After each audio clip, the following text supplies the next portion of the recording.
মামুনের 14 গোষ্ঠীও যায়নি অন্তত জেলখানার ভিতরে, জেলে যায়নি, থানায় যায়নি।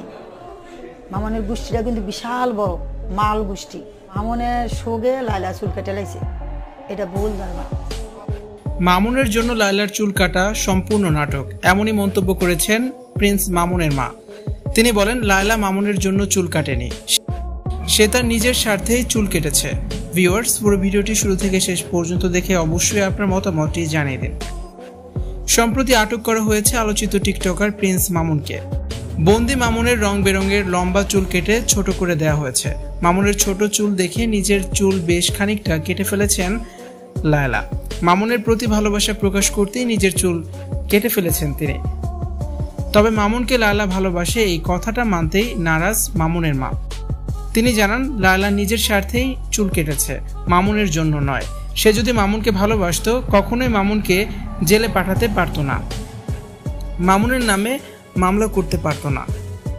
জেলে মামুন যে দিনের পর দিন কষ্ট করছে, নির্ঘুম থাকছে, এটা কখনোই সহ্য করতে পারতো না। সে কখনোই মামুনকে ভালোবাসেনি। মামুনকে এত বড় বিপদে কখনোই লায়লা ফেলতে পারতো না। মামুনের বংশের মধ্যে এখন পর্যন্ত কেউ জেল খাটেনি। লায়লার কারণেই মামুনকে প্রথমবার জেল খাটতে হয়েছে।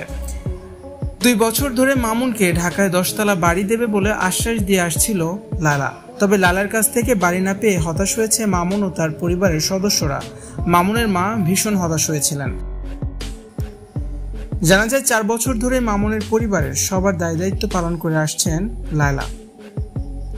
মামুনের মা বলেন, লায়লা সহজ সরল মামুনকে ভাই বলে ডেকে প্রেমের জালে ফাঁসিয়েছে। মামুনের কোনো দোষ ছিল না। লায়লার কারণে এখন ছেলের থেকে দূরে আছেন তিনি। লায়লার কথা শুনতেই পারছেন না প্রিন্স মামুনের মা। তো ভিউয়ার্স, মামুনের মার এই বক্তব্য আপনাদের কাছে কেমন লাগলো জানিয়ে অবশ্যই কমেন্টস করে দিন। আর ভিডিওটি দেখার জন্য ধন্যবাদ।